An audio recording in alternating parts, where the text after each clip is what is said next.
এর ওজন 25 মণ প্রায়। তো এই গরুটা আমি বিক্রি করতে চাই, যেহেতু আমার বাড়ির গরু, সেহেতু বেশি টাকা এবং বেশি টাকার প্রয়োজন আমার কাছে মনে হয় না। আমার গাভীর থেকে হয়েছে সেহেতু আমি আমার খরচের দামটা হলে আমি গরুটা ছেড়ে দেবো। তো গরুটা 8 লাখ টাকা হলে আমি গরুটা বিক্রি করে দেবো।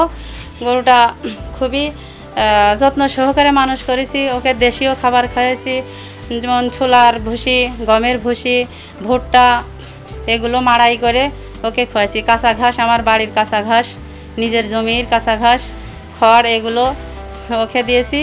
ওকে আমি সবসময় যত্ন সহকারে মানুষ করেছি আমার সন্তানের মতো করে। ও খুবই লক্ষ্মী, শান্ত স্বভাবের একটা গরু।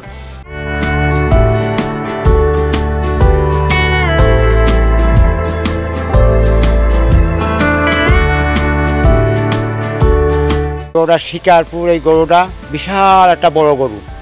এই গরু আমি আরাম দেখিনি কোথাও, আমার শিকারপুরেই আমি প্রথম দেখছি। আমার জীবনে আমি এরম বড় গরু দেখিনি। অনেকে শুনেছি, কিন্তু আমি এরম গরু দেখিনি বড় গরু। তা এরম অনেকে লোকজন আছে, দেখছে, তারা এসে এই গরুটা দেখে আসে কিরম বড় গরু। অনেকে দেখে বিশাল বড় গরু।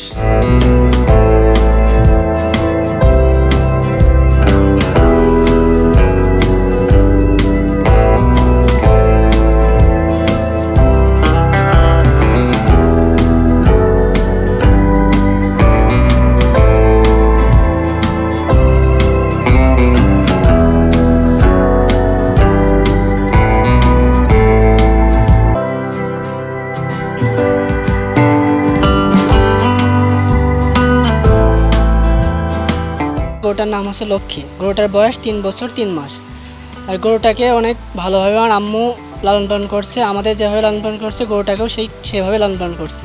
3 বছর 3 মাস বয়স। প্রথম থেকেই প্রাণী সম্পদ যে অধিদপ্তরের যে লোকজন, কর্মকর্তারা, তারা প্রথম থেকে এখানে আসছে, দেখছে এবং তারা তাদের দিক নির্দেশনা আমাদেরকে দিচ্ছে। সেই নির্দেশনা অনুযায়ী আমরা গরুটাকে লালন পালন করছি। গরুটাকে আমরা এই কুরবানি দিতে বিক্রি করতে চাচ্ছি। যে নেবেন সে গরুটা অনেক লাভবান হতে পারে।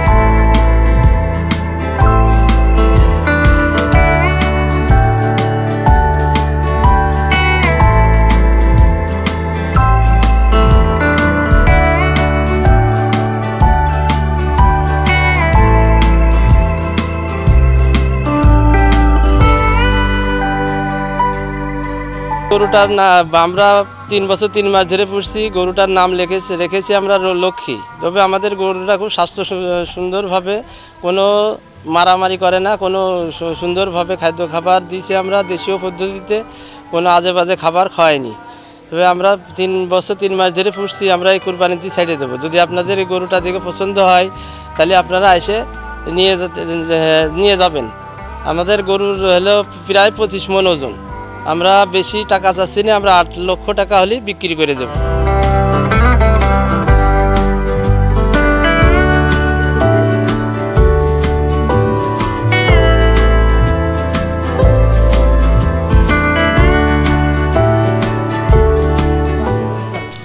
ঝিনাইদহ সদর উপজেলার 17টি ইউনিয়ন এবং একটি পৌরসভা সহ 18টি প্রশাসনিক এলাকায় সর্বত্রই গবাদি পশু হাঁস মুরগি লালন পালন করা হয়ে থাকে। আসন্ন কোরবানি উপলক্ষে প্রায় 6000 খামারি ইতিমধ্যে তাদের গবাদি পশুগুলোকে প্রস্তুত করতেছে আসন্ন কোরবানি ঈদ উপলক্ষে মার্কেটে বিক্রি করার জন্য।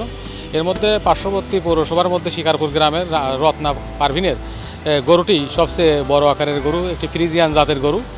এই ষাঁড়টির ওজন প্রায় 1000 কেজি বা প্রায় 1 টন।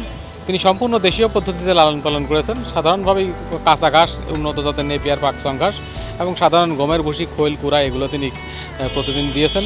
তবে যেহেতু এটা ফ্রিজিয়ান গরু, এর প্রচণ্ড গরমে সহ্য করতে পারে না, এই জন্য তাকে প্রতিদিন 3 থেকে 5 বার তিনি পানি দিয়ে গা ধোয়ান বা গোসল করান। এটাই তার কার্যক্রমের ভিতরে একটু পার্থক্য। আমরা খামারিদেরকে নিয়মিতই পরামর্শ দিচ্ছি যে খোরা রোগের টিকা দিতে হবে, নিয়মিত কৃমিনাশক প্রদান করতে হবে, আর এই গরমে গরুকে হিট স্ট্রেস প্রতিরোধের জন্য রেনাস্প্রিন বা লাইসোভিট এই জাতীয় কিছু স্যালাইন খাওয়ানোর জন্য, যাতে তারা স্ট্রোক না করে এবং এই পুরো গরম এবং তাপজনিত যে ধকল আছে সেটা প্রতিরোধ করে তারা টিকে থাকতে পারে। এটাই আমাদের পরামর্শ। আমাদের খামারিরা কোনো ধরনের স্টেরয়েড বা ক্ষতিকর কোনো প্রোডাক্ট ইউজ করে না, যা মানবদেহের জন্য ক্ষতিকর এবং প্রাণী স্বাস্থ্যের জন্য ক্ষতিকর। এগুলো আমরা নিষেধ করছি। দেশীয় পদ্ধতিতে কীভাবে গরু লালন পালন করে একটা ভালো জাতের গরু তৈরি করা এবং মাংস উৎপাদন বাড়বে সে বিষয়ে আমি সার্বক্ষণিক পরামর্শ দিচ্ছি। আমাদের প্রাণী সম্পদ বিভাগীয় কর্মী, এলএসপি, আই টেকনিশিয়ান, ভ্যাকসিনেটর এবং লাইভ স্টক ফিল্ড অ্যাসিস্ট্যান্ট এবং সহকারী প্রাণী সম্পদ কর্মকর্তা সবাই মাঠ পর্যায়ে প্রতিদিন এই বিষয়ে কাজ করছে। খামারিরা প্রাণী সম্পদ অফিসে আসছে এবং তাদেরকেও আমরা সেখান থেকে পরামর্শ দিচ্ছি।